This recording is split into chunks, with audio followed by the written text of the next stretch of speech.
What's up, YouTube? Welcome back to my channel. You guys already know what we do here, man. We break down scary and creepy videos, man, on the net, on the web, from TikTok videos to IG videos to YouTube videos. Anything weird, usual, and explained you can find right here on this channel. Like I said, guys, I've been reading you guys' comments, man, of how you guys said you can't hear me, so I've adjusted the audio levels once again. But I'm planning on getting a mic just to eliminate that problem altogether in one, man. So stay tuned for that, bro. But let's check this video out for you guys today, man. I killed 8 of my babies. I am Dominic Catres. Listen carefully to my story because you could be the next victim. The mother of 2 little girls. I was living a normal life until the day everything changed.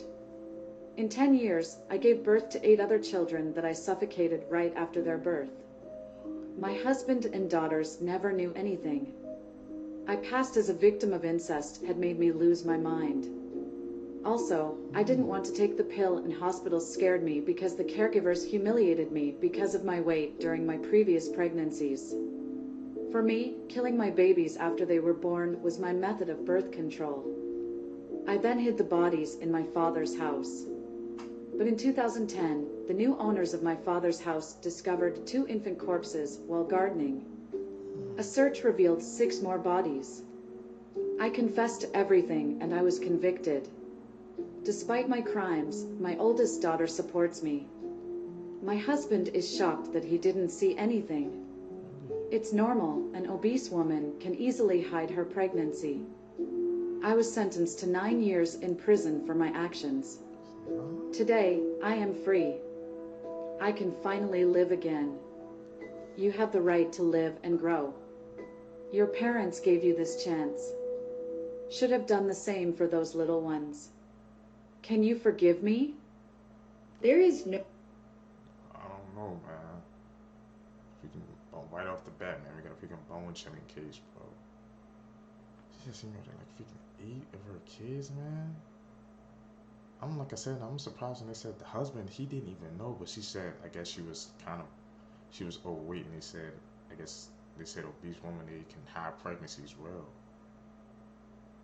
Freaking twists and turns in that case, man. So right after she was just giving birth, she said she just ended it all, man, and hid the bodies at her freaking father's house. Ooh. But the hit, she only got 9 years for that? I thought there would be like a freaking harsher sentence, man. Tell me in the comment section down below again, man. Like I said, do you guys forgive her?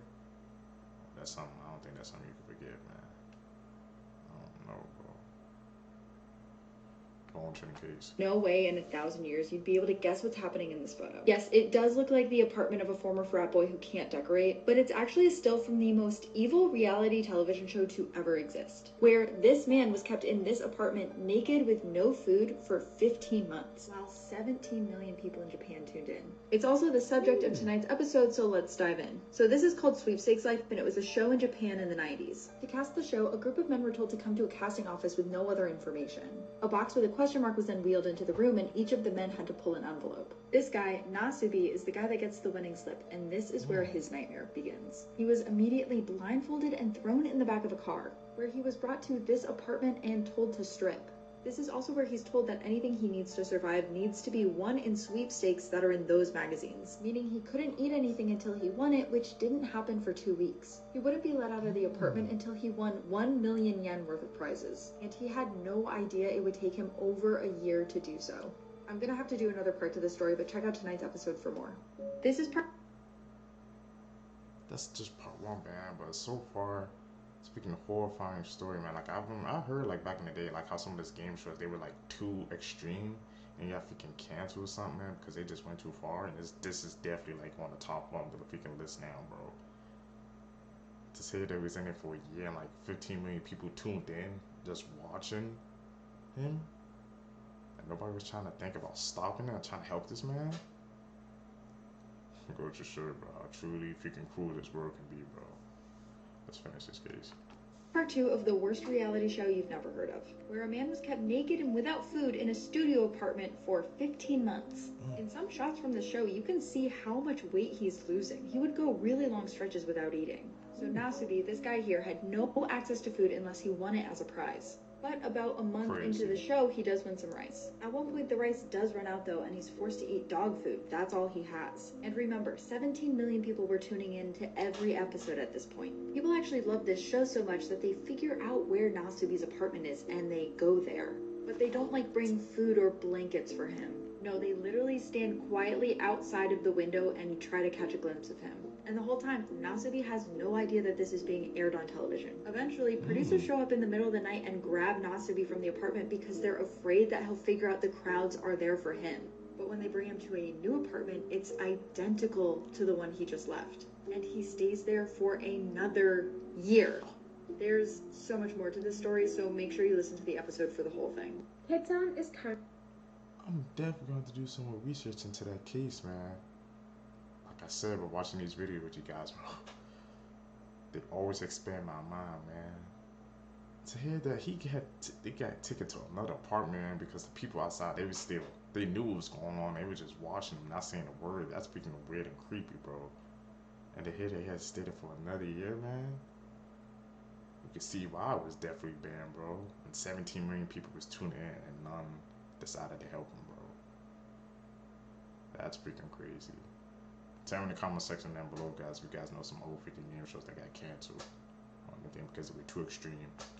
Currently chaos, and here's what you need to know. If you're in Cape Town and your daily life involves commuting to and from different areas, please keep watching. Here's the latest in keeping up with SA Taxi Protest Edition. We are currently on day 5 of the protests, and so far 2 individuals have been killed and 3 have been injured. Multiple vehicles in multiple areas have been set alight and stoned, some belonging to law enforcement and others to private ordinary citizens. And as of this afternoon, there are also protesters in Half Bay, burning tires and stoning vehicles. Some of the protesting has also turned into looting, as multiple areas such as Dalt and Guguletu are now being attacked. The knock-on effects of the protest are also being felt now, with hospitals like Tygerberg, Red Cross and Fortescue having to postpone all elective surgeries due to healthcare workers being unable to get to work. Multiple healthcare facilities in affected areas have also been closed, whilst community-based care services are also suspended. And for whatever unknown reason, a large group of primary school children have joined the protests and taken to the streets. These youth are also moving from school to school in the area, persuading anyone who is still in school to go home. Keep in mind the fact that currently over 456,000 learners in Cape Town are missing school due to the strikes. Most public transport options like the Golden Arrow and My City bus services are operating at altered capacity or routes. If you can, please avoid the roads, as the situation is volatile and unpredictable and is said to allegedly continue until Wednesday the 9th of August. As always, I'll be sure to keep you updated. Some people... Goes to show you, man, how, like, people, man, how they have the power, bro. If they band together, man, it's just, it could be complete madness and chaos, bro. You see what's happening when the people, I guess, were freaking uniting, protesting, man. But it seemed it got hit too far, though. There was some deaths, there was looting. Sometimes I get scared, bro, the freaking power people have if they just band together, man. But people, they really don't think about it like that. Tell me what you guys think down below about that, please. Are just crazy, episode 3. Alright, well, this big-headed man behind me is William Lowe, and if you're looking for crazy, look no further than my home state here in Florida. Oh, and what he decided to do was to shoot his wife, cut her up into little pieces, put her body in a suitcase, and throw her out in the sea. Well, what he doesn't realize is that the tides come in, and when they came in, a suitcase was found with part remains of a human being in them. Police immediately looked for the other evidence, and they were able to find 2 more suitcases. The following day, they found 2 more for a total of 5 suitcases, but they weren't able to identify the person. They actually used witness and surveillance footage to figure out who he was. What they did was they saw a tag on one of a car driving back and forth frequently with the suitcases, put that tag to his address, which came up to her name. Now, her name was Barbosa Fontes, and inside the suitcase, they had found a luggage tag that said Barbosa Ontes. They didn't have the F for Fontes. So that led them to the house. They went to the house, they had the search warrant, they went in. Well, while they're in there, who sneaks through the back window? None other than Mr. William Lowe. Well, he's sneaking through the back window trying to get something, as police are finding that there's DNA and blood evidence inside the home, they catch him sneaking in. When confronted, he's like, "Oh, I was getting my cell phone and the keys to my storage unit." They're like, "Huh, keys to the storage unit, you say?" So what do? They drive to said storage unit and find pieces of hair on a chainsaw and more DNA evidence. Needless to say, he shot her apparently, and then to dispose of their body, he cut her up with a chainsaw in his storage unit. Welcome to Florida. Next up, we have the guy sitting behind me. It's freaking crazy, man. And horrific, bro. I'm trying to figure out what caused him to even do that in the first place. Or did he just freaking crack, man? This freaking series is called Just Crazy People, bro. So part 3, man. But like I said, it's the smallest things, man, that freaking get you caught, bro. Kept going back and forth, man. They caught him with the tags. At the head, he like was breaking into her house, man, when the police were coming in. Freaking, you do that horrific act, man, and they just get caught by doing the stupidest things, bro. It truly amazes me. Now, he's currently handcuffed for a crime that he committed, which was murdering 10 young men. How did he do these crimes? Well, he would go to a field and he would lure them into the woods by claiming that he was a soccer coach and anything to really get them to go in there. At that point, he would murder them via strangulation, via beating them to death, and then in some cases, he even admitted to drinking their blood. Well, a few days after he got put in prison, he escaped. How did he escape? Well, for some reason, the police and the guards decided to assist him in escaping. Maybe he knew them. I'm not entirely sure. But either way, the families of those people were none too happy with him, and they decided to take justice into their own hands, at which point they proceeded to beat him to death. So that lady was playing... That's freaking crazy, bro. They didn't even have a freaking body count that high. But to say that the police, like, they helped him, assist him in escaping, freaking mind-blowing, man. Freaking shows you, man, how freaking corrupt the system could be sometimes. I don't know, like they said, if he knew him or not, or did he pay him off or something, man. There's freaking a lot of theories in that play, but here, the family, they took justice into their own hands, and they just decided, hey, enough is enough, man. I'm just like, whoa. That freaking case didn't turn out how I think it was, man. Tell me what you guys think down below, bro. Hide and seek with her boyfriend. She claimed that she couldn't find him, but eventually she did find him the next day inside of a suitcase, but he was not alive. Sarah Boone called 911 in the morning around 9 a.m. in distress. She said, "My boyfriend is dead. My boyfriend and I were playing last night. I put him in a suitcase and we were playing like a hide and seek kind of thing. I fell asleep and I woke up and he was dead in the suitcase. So I don't know what happened." The operator began to direct her to perform CPR on him, to which she tried but suddenly stopped because he began to gurgle. Cops then arrive at her home in a matter of minutes. When cops arrived, she was panicking. She told officers the same thing that she told the dispatcher. Sarah's ex-husband was also there that day because he was supposed to drop off their son, and he had a few things to say. He mentioned that the boyfriend, Jorge, was currently on parole. It turned out that he was arrested multiple times for domestic violence on Sarah. However, Sarah literally bailed him out every time. The police then confiscated Sarah's phone and told Sarah to stay elsewhere for the night and to show up at the station the next day for further questioning. The next day came and Sarah had so many questions.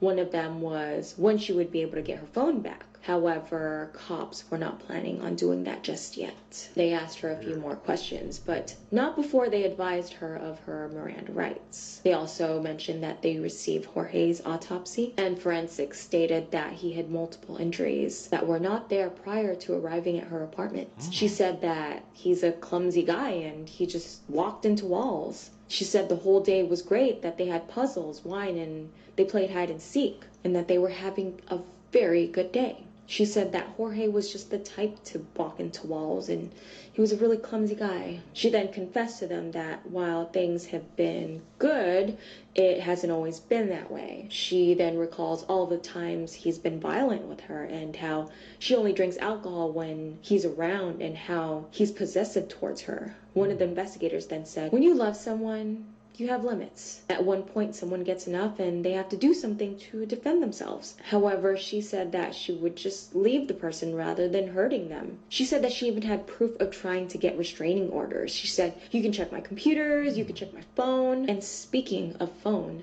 they said that they wanted to bring up something that they did in fact find on her phone. Sarah Boone was in for a rude awakening. The cops show her a video from her phone of her boyfriend Jorge in the suitcase, begging and pleading to get out of it. The whole time she was laughing as he screamed in terror. He kept saying her name, Sarah, please let me out.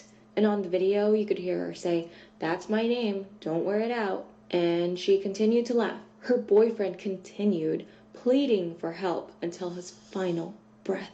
The video is out there somewhere, however, I don't advise you to watch it. After the investigators showed her that video, Sarah then ironically says, you guys are killing me right now. She said she didn't want to see any more of that video. She then said her intention was not to leave him there. She claimed that he was just overreacting in the video when he said he couldn't breathe. And after all that he's done to her, she said that she just felt like going to bed. So she went to bed. She then said, I don't know what else you want me to say. After another hour or so of this whole back and forth thing with her and the investigators, one of the investigators said, you're the reason he's dead. And then they told her to stand up, and then they arrest her. Sarah was charged with second-degree murder. She had 7 attorneys. The previous attorneys all cited irreconcilable differences. Personally, I think that Sarah Boone and Jorge Torres Jr. should have separated way before something major happened. Now, I don't condone any of the things that he did to her. He is at fault for that. However, I really think that she should have left him. Who knows, he'd probably still be alive, and Sarah wouldn't be sitting in an Orange County jail cell waiting trial for second degree, which she is at the moment. If you're in a toxic relationship, it's best to just end it, or take a break, at least, until the both of you heal and get better. But until then, love yourself and break away from that. The white people are freaking crazy case, man. Many twists and turns, bro. But from sum it all up, man, like what she said, bro, was just a freaking toxic relationship, and they both should have just freaking left each other separated before it turned into something that dangerous and that sinister. Because, like I said, one person will have like a breaking point, and they decide they can't just freaking go through that anymore, and they do the unthinkable, man. And that's what happened, bro. Yeah, like you said, she had the video in her phone of him like call out her name, saying that let him out, and she just said she was laughing. Just like it can shift a whole person's like freaking thoughts and what they're capable of doing, bro. Tell me what you guys think of that case down below, man. That was a freaking dark case. shaking, and I heard they've had an attitude all day behind this situation. So everybody knows about the boat fight heard around the nation at this point. In Alabama, there was an on-duty boat dock coordinator. He was doing his job, working down to his job on the dock. There was a pontoon, what they call pontoon boat, and the little boat was parked where the big boat was supposed to be. It was a river boat supposed to be parked there. The little pontoon boat wouldn't move, and so the officer told them to move. They ended up jumping the officer, and the rest was literally history. Let's talk about it. This incident was recorded from every single angle. We've seen the beginning, middle, and end of this. Now, in the beginning, the man just told them to move, normal, doing his job. Different white people kept coming over there and talking to the guy, not moving the boat, doing what they're supposed to do, while the black people that were the boat parishioners, the people that were on the boat, it seemed like they were mostly people of color because I could hear the colloquialisms. I saw them filming themselves from the ferry boat that was trying to park. And so I think that these white people saw that black people boat, the boat full of black people, and they didn't want to move for them, which is even more egregious, and that's why they end up getting dragged in the end. As of right now, the white people got arrested in this incident because they were the people that started the crime. This is the scene where after the police finally came, they started arresting the white people that started it, that messed with the man that worked at the dock. I mean, the police had to detain the white people, push them down, get them off them. They were still acting crazy. But now they have found the faces and the jobs of a lot of these white people that are in the incident. This man right here has come out on TikTok, and honey, he's clearly a victim of his own ignorance, okay? Something interesting, they found this case. Now, this is Chase Shipman. Chase Shipman, I'm going to show him pictured in the brawl in a minute. He actually left the brawl early when he found the police were coming. But y'all have to tell me down in the comments. I do believe that he's the one that threw the first punch. I don't know exactly who threw the first punch, but I thought it was him in the red shorts. He ended up escaping the scene. Baby, they found out where he lived, worked, and everything. And they are saying that the people that assaulted the older man, work and own a place called Vassar Mini Mart. Let me show you. Vassar Mini Mart. This is Vassar Mini Mart. Baby, they put those reviews in the toilet. They won't be getting no business, or it's definitely going to get picketed over there in Montgomery, Alabama. Take a good look. All these people live in Selma, Alabama. Very interesting because, you know, Selma, that's, you know, Martin Luther King March. There's a lot of racism in that little spot, and baby, they going to learn today. See, this is the part of the brawl that man Chase Shipman was caused in. Now, I don't know if he was the main one, but he was in it. And he put out a statement on their Facebook. They said that basically that they, you know, they tried to get away. They tried to get out of the situation. But they weren't thinking, baby, we got you on all camera angle. We know you started that stuff. 4K. People of color, I know it's triumphant, but don't get too excited. We got to see what happens in the court system with this. Breaking news, a woman who... Yep, I remember that freaking brawl, bro. That was, like I said, that was the brawl freaking heard around the world, bro.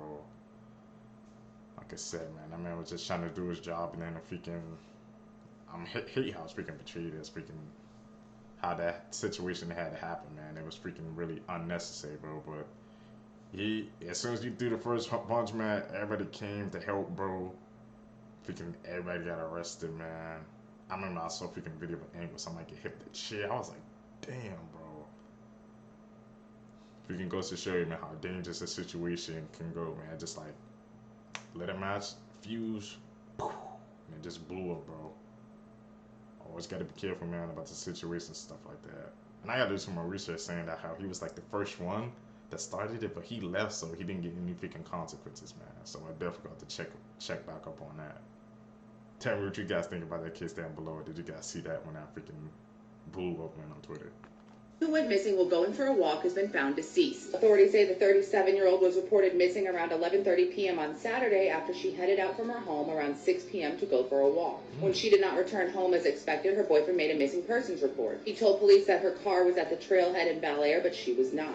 When deputies searched the area, they were able to locate the vehicle, and it has since been taken to the Criminal Investigations Division to be processed. At 1:07 p.m., a citizen called authorities to report they found the body of a woman. That is when they said the case went from a missing persons report to a homicide. Within a 24-hour period, 2 women went missing from the same area. However, authorities say both cases are unrelated. Also, they could not say whether a suspect had been arrested in the investigation or if it was a targeted case. And unlike the second missing woman, they could not say if there was a threat to the public currently. Authorities warned community members who go out for hikes along the trails to change up their routine and make it less predictable, in addition to being aware of your surroundings. They also suggested wearing a whistle or some type of alert device. Karen Elliott, age 58, was last seen in her residence in Bel Air on Sunday, August 5th, 2023. She was last seen around 2:20 p.m. wearing a green shirt and blue jeans and heading into the wooded area behind Cypress Drive. Though they do believe this is the body of the missing woman, they will not confirm that until the medical examiner confirms as well. I'll keep you guys updated. What do you think? Drop in the comments.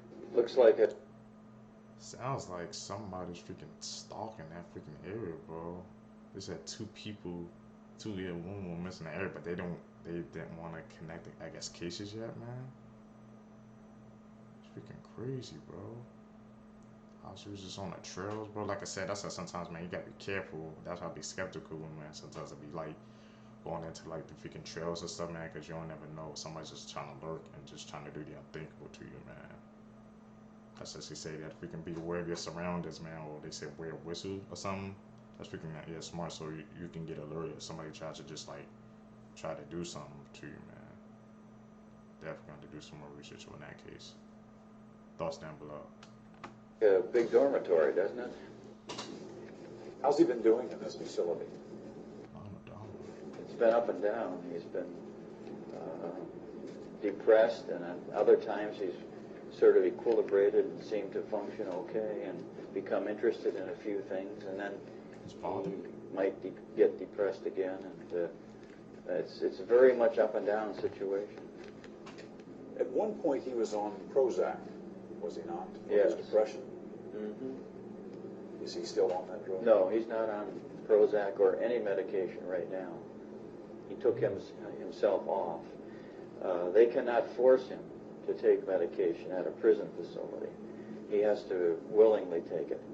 And if he says he wants off of it, they have to take him off. If he were in a psychiatric institution, that would be a different story. Which was your hope originally? That was my hope, but as it turned out, I'm glad he's here than in the psychiatric institutions that we've heard about. It would be a horrible situation as I understand it now. I wanted him in a psychiatric institution for effective treatment, but then after the trial I find that it's not an effective place. It's a terrible place, and now I'm glad he's here. And there would not have been a trial if I had my way, if I had known that at the beginning. What's you? You're one of the greatest con men of all time. So how his dad felt about him, man? First he said psychiatric treatment, but once I guess he heard the details of the case, I guess how brutal he got, he said no. Now what he said at the end was freaking chilling. He said if I would have known what he did, he said there would have been no case, no trial at all. It really goes to freaking make you start asking questions, man. Like, once your true self get revealed, bro. Even your parents, man, if you don't think we're around there, you're just like another stranger to them, bro. You can't even blame him, man. After the horrific acts he did, who can, man? Thoughts down below. You're the daddy of them all. But what does it take to be a good con man? You know, I have to smile because people always say you're the greatest con man or the greatest confidence man. You know, I was a 16-year-old boy who ran away from home and ended up on the streets of New York City and said, okay, how am I going to survive now? And I first realized that I can't survive as a 16-year-old. I have to have people believe I'm an adult. So, you know, the first thing I did was alter my driver's license to make myself 10 years older. And it started out with me more as survival. How am I going to survive? So I started writing checks, and I found it very easy to go in and cash checks. $2.5 million worth of checks. $2.5 million. But everything had a purpose. So, you know, I walked down the street, I saw an airline crew come out of a hotel, and at first I thought to myself, if I could get one of these uniforms, when I walk in a bank, they'll be much more apt to cash my check as this pilot. And then I got the uniform, and I walked up to a ticket counter one day, and the girl said to me, are you flying, or are you paying or riding? And I said, what do you mean? Are you riding the jump seat, or are you going to buy the ticket? I said, well, no, I'll ride the jump seat. And then I realized I could fly all over the world for free, and then I could stay in the hotels as a crew member.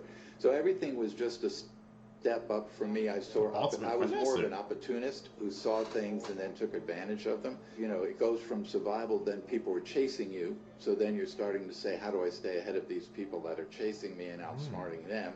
Until it gets to where, you know, you just get tired of doing it and tired of running it. And I think in my case, it was more about maturity. I started getting older, and so consequently I started realizing this is not the way I want to live my life. My conscience started to bother me. You can't have a conscience and be a con man as well, no, can you? Can't have a conscience and be a con man. And you know, you can only change if you want to change. So you have to be willing to want to do that. And you can't expect someone else to do it for you. You have to do it, and it's not easy. You got to change your life. When you're actually doing it, like even riding the jump seat, you know, things like that, in those instances, in those moments, they're amazingly brazen, audacious acts. I mean, where does somebody find the inner confidence to do that? And I truly believe, looking back on it now, that I truly believe I was able to accomplish all those things because I was just a teenage boy. I had no really conscience. I had really no fear of being caught. I really didn't care about consequences. I was just a kid.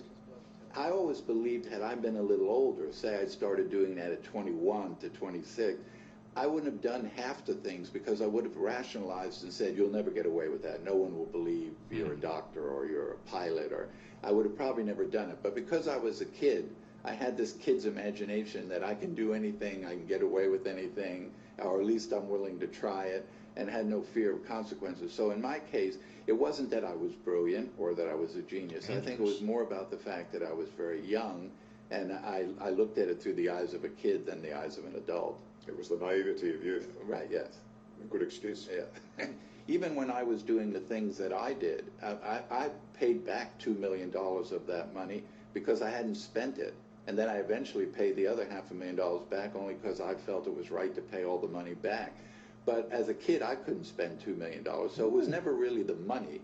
It was more of just going on the adventure and doing it and seeing how much you could get away with. You know, I would just add that when I did all the things I did, one of the things that I realized very quickly later on is that all the people I met that I really never did anything to, in fact, I took them places, I spent money on them, I bought them lots of things, they were the people most upset with me because those people felt deceived, that I thought you were my friend, and yet you weren't who you say you were. You didn't trust me enough to tell me who you really were. So it's kind of like the people who say, you know, the guys got into my house, but they didn't steal anything, but they went through all my belongings. That bothers them more than if they had stolen something. And I had to come and realize that with maturity, that that's very devastating to people. Hello, I'm Liam Barton. Thanks for watching. To keep up with the latest from 60 Minutes Australia, make sure you subscribe to our channel. You can also download the 9Now app for full episodes and other exclusive 60 Minutes content. The story of this... Catch Me If You Can, bro. I remember watching that freaking movie when I was in freaking high school, man. I didn't freaking realize it was based off of freaking him, man. Like I said, these stories and movies, man, they be like based off of freaking real life situations, man. That I wasn't even aware of when I was in freaking high school, man. But to hear get away with all that, bro. Basically, man, you could call him the ultimate finesser, bro. Because for him to get away with all that, man, and that young of an age too, man. Like I said, that kind of is right. When you're that young, man, you don't care about the consequences. You just think about it. You don't rationalize. You just do it. But like I said, he had to pay back all that money and stuff, man. Like over $2 million worth. And then he said he put another $1 million back. Damn, bro. He was a pilot. He was a doctor, just traveling around the world, man. That young, just freaking lying from that. Whew. Caught up with him at the end, man, because he said they was on him, bro. So I guess he just had to just turn himself in, I'm guessing. And that's what started his path to redemption. Tell me what you guys think down below, man. How did he get away with that for so long, man? People were just oblivious to it. School of Rock pedophile is one of the most disturbing things I've ever read about. Meet Jason James Murphy, a former Hollywood casting agent who, before he worked as a casting agent for children, had been convicted of one of the most terrible crimes I've read about. So when Jason was just 19 years old, he was in college at the time, he kidnapped an 8-year-old boy, held him hostage, and repeatedly assaulted him. He had met the boy while he was working as a camp counselor, and he eventually served 5 years in prison, and was obviously required to register as a sex offender for the rest of his life. But in 2005, just a few years after Jason got out of prison, he moved to California, and that's when he started working in Hollywood. Jason was a casting agent for a number of huge films. He worked by helping to cast the children in the film School of Rock. He also helped to cast the film Cheaper by the Dozen, which obviously has a lot of kids in it. And he worked on a number of different movies, including stuff like Super 8 by J.J. Abrams. Now, apparently, people didn't really know about his past, which I think is really strange, because as they were actually doing background checks on the people that they hired, they would see that this man had served 5 years in prison. But in 2011, he was rearrested for failing to file a name change. Now, he was arrested again in 2011 after he had worked on all of these movies because he failed to file a name change and a change of address with the government. But he had apparently been working for years under a different name. And I mean, this guy was trying to outrun his sordid past, but with such a horrible crime that you've committed, you can never outrun that. And I don't know if he's still working with Hollywood, working around kids, but I really hope that he's not.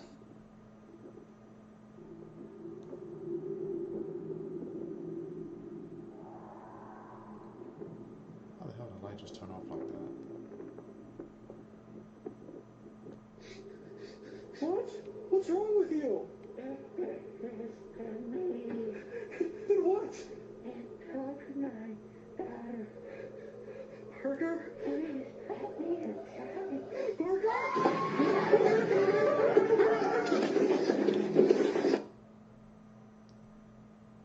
And man, is that an edit? Is that real, man? That freaking School of Rock case, man. That one freaking called me too, bro. I always said how, like you said, people, they didn't know about his freaking past or something like that. That for what they did, and he was working in Hollywood. He had that access to that many kids. That's freaking dangerous, man. Just something bad's waiting to happen, bro. But the hair, like I said, he changed his name. I'm guessing that's why they didn't pick it up. But you would think since it's a Hollywood, man, they have the best of the best. So I'm pretty sure they could pick something up from his past, even if they knew. Even if I guess he had a different name or something like that. It goes to show you, man, how corrupt, bro. Like how that system of Hollywood, man, how corrupt they can truly be, bro. Crazy, man. Just freaking crazy, bro. YouTube, that's it, man, for this video for you guys today, man. Like I said, once again, man, tell me in the comment section down below, guys, is the audio levels are fine, because once again, I've been messing with it to try and get the best you know, settings for you guys right now until I can upgrade my equipment. But like I said, thank you guys for the love you've been showing over this past couple of videos. I greatly appreciate it. Like I said, super thanks is also available, so you guys can use that now. You guys gonna catch you in the next couple of videos, man. Let's hit 1,000. I'm out. Peace, YouTube.